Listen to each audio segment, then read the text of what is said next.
Halo, Assalamualaikum warahmatullahi wabarakatuh. Perkenalkan, nama saya Sasa Dira Nurlita dengan NPM 203507001. Saya dari kelas B mata kuliah Pembangunan Politik. Di sini saya akan sedikit menjelaskan mengenai pembangunan politik di masa B.J. Habibie. Yuk kita langsung ke dalam penjelasan. Pada saat setelah Presiden Soeharto menyatakan mengundurkan diri dari jabatannya, yaitu pada tanggal 21 Mei 1998, pada hari itu juga B.J. Habibie dilantik menjadi Presiden ketiga Republik Indonesia di bawah pimpinan Mahkamah Agung di Istana Negara. Pada masa B.J. Habibie lah awal mula masa reformasi. Pada saat setelah Presiden Soeharto menyatakan mengundurkan diri dari jabatannya, yaitu pada 21 Mei 1998, pada hari itu juga B.J. Habibie dilantik menjadi Presiden ketiga Republik Indonesia di bawah pimpinan Mahkamah Agung di Istana Negara. Pada masa itulah awal mula reformasi. Pada saat B.J. Habibie menjadi presiden, bangsa Indonesia sedang mengalami krisis ekonomi yang terburuk dalam waktu kurun 30 tahun terakhir yang disebabkan oleh krisis ekonomi yang didorong oleh hutang luar negeri yang sangat besar sehingga menurunkan nilai tukar rupiah menjadi 25% dari tahun 1997. Krisis ini telah menimbulkan kebangkrutan teknis terhadap sektor industri dan manufaktur serta sektor keuangan yang hampir ambruk. Kondisi ini diperparah oleh musim kemarau yang sangat panjang yang disebabkan badai El Nino yang mengakibatkan merosotnya kualitas. Kondisi tersebut ditambah lagi dengan kerusuhan pada bulan Mei 1998 yang telah menghancurkan pusat-pusat bisnis perkotaan khususnya di kalangan investor Cina. Larinya dari modal dan hancurnya produksi serta distribusi barang-barang menjadikan upaya pemulihan menjadi sulit sehingga kondisi tersebut menyebabkan tingkat inflasi yang sangat tinggi. Pekerjaan yang diemban oleh Presiden B.J. Habibie juga ialah memimpin pemerintahan transisi untuk menyiapkan serta melaksanakan agenda reformasi yang menyeluruh serta mengatasi kemelut politik dan ekonomi yang sedang terjadi. Pada saat naiknya B.J. Habibie sebagai presiden diibaratkan menduduki puncak gunung berapi yang siap meletus kapan saja jika berbagai persoalan politik, sosial, ekonomi, serta psikologis warisan pemerintah yang sebelumnya tidak segera diatasi. Seperti dalam pidato pertamanya, yaitu pada tanggal 21 Mei 1998, setelah dilantik sebagai presiden di Istana Merdeka, B.J. Habibie menyatakan tekadnya untuk melaksanakan reformasi. Dalam pidato tersebut merupakan visi kepemimpinan B.J. Habibie untuk menjawab tuntutan reformasi secara cepat.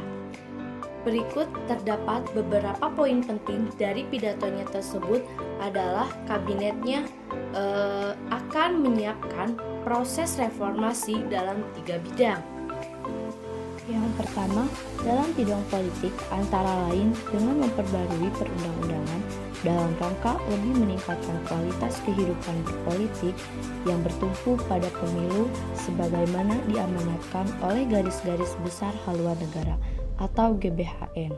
Yang kedua, di bidang hukum antara lain meninjau kembali undang-undang subversi. Yang ketiga, di bidang ekonomi dengan mempercepat penyelesaian undang-undang yang menghilangkan praktik-praktik monopoli dan persaingan yang tidak sehat. Kemudian, dalam reformasi bidang politik ada beberapa hal yang dilakukan oleh B.J. Habibie adalah: yang pertama, diberlakukannya otonomi daerah yang lebih demokratis dan semakin luas. Yang kedua, kebebasan berpolitik dilakukan dengan pencabutan dan pembatasan partai politik. Yang ketiga, pencabutan ketetapan untuk meminta surat izin terbit atau SIT bagi media massa cetak sehingga media massa cetak tidak lagi khawatir dibredel melalui mekanisme pencabutan surat izin terbit. Yang keempat, untuk menghindarkan munculnya penguasa yang otoriter dengan diberlakukan pembatasan masa jabatan presiden. Yang kelima, pelaksanaan referendum Timor Timur. Kemudian, terdapat kebijakan politik pada masa pemerintahan B.J. Habibie. Yang pertama, yaitu kebebasan pers. Pada masa pemerintahan sebelumnya, pers dibungkam dan dipaksa mengikuti opini dari pemerintahan sehingga apabila ada pers yang menentang kebijakan pemerintah, maka akan mendapat hukuman. Nah, kemudian dikeluarkannya Undang-Undang Nomor 40 Tahun 1999 tentang pers pada masa pemerintahan Habibie menjadikan pers sebagai salah satu wujud kedaulatan Republik Indonesia. Nah, sehingga undang-undang tersebut menjadi ujung tonggak dari kebebasan pers yang ada di Indonesia yang sering dibredel pada masa pemerintahan sebelumnya. Yang kedua, yaitu pemilu bebas dan demokratis. Nah, B.J. Habibie juga membentuk undang-undang yang mengatur kebebasan masyarakat Indonesia dalam melaksanakan pemilu agar yang diatur dalam Undang-Undang Nomor 2 Tahun 1999 tentang pemilu. Nah, pada tahun 1999, pemilu legislatif yang dilaksanakan menjadi pemilu yang paling bebas dan demokratis yang terjadi setelah pemilu pada tahun 1955. Kemudian yang ketiga ada otonomi daerah. Nah, wilayah Indonesia yang sangat luas dan memiliki karakter serta budaya yang beragam menjadikan otonomi daerah merupakan hal yang diperlukan untuk diterapkan di Indonesia.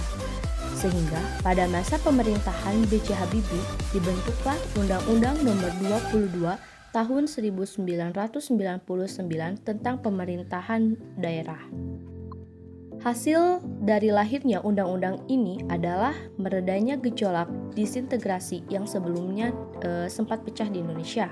Sehingga pada masa pemerintahan Habibie dibentuklah Undang-Undang Nomor 22 Tahun 1999 tentang pemerintah daerah.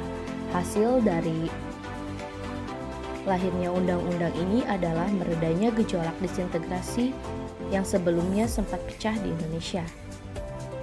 Kemudian yang keempat, berakhirnya diskriminasi terhadap etnis Tionghoa.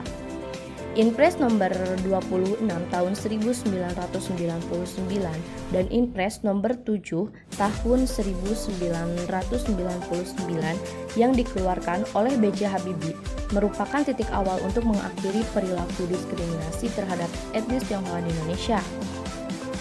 Dalam Inpres tersebut menghapuskan larangan untuk berbicara serta mengajar bahasa Mandarin. Diskriminasi terhadap etnis Tionghoa diwariskan dari masa pemerintahan Soeharto yang sebelumnya memberlakukan program anti-komunis yang berimbas pada diskriminasi terhadap etnis tertentu. Yang kelima yaitu lahirnya Komnas Perempuan. Pada peristiwa Mei 1998, banyak kasus kekerasan seksual yang menimpa perempuan, terutama dari etnis Tionghoa. Hal ini memicu lainnya tuntutan dari masyarakat agar masalah ini tidak terulang kembali. Untuk memenuhi tuntutan ini, B.J. Habibie mengeluarkan keputusan Presiden nomor 181 tahun 1998 yang akhirnya melahirkan Komisi Nasional Perempuan di Indonesia. Nah, mungkin itu yang dapat saya sampaikan. Mohon maaf bila terdapat kekurangan dalam penyampaiannya. Sekian, wassalamualaikum warahmatullahi wabarakatuh. Bye-bye.